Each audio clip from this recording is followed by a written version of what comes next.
The PlayStation 1. A console that kickstarted many people's love of gaming, it's a console that introduced us to such iconic characters as Spyro and Crash Bandicoot. We all pumped hours of time into the console with our friends playing the likes of Twisted Metal or the nerve-wracking survival horror game Resident Evil.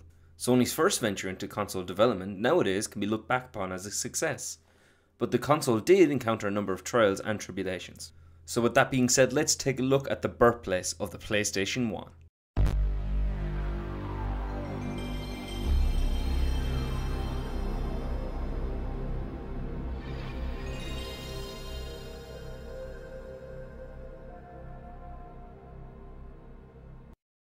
Ironically, Sony did not actually intend to develop a home console at all.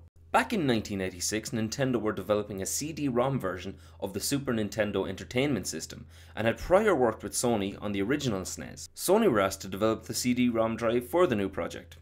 The new console was cancelled, however, by Nintendo upon inspecting the original 1988 contract between the two companies, as the deal seemed to favour Sony. Essentially, it handed Sony complete control of any games written for the SNES CD-ROM.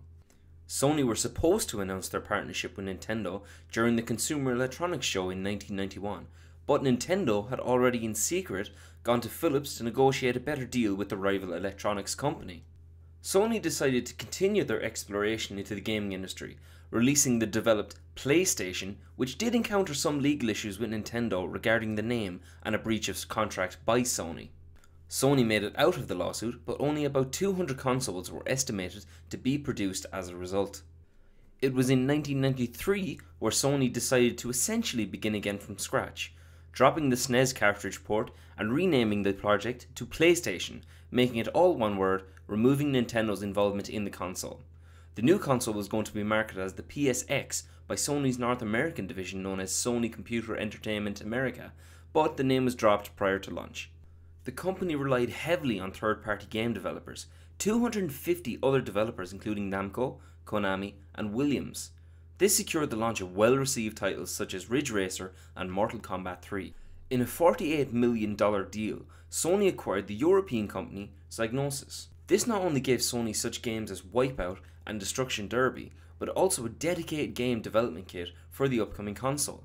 Thus, the hype began.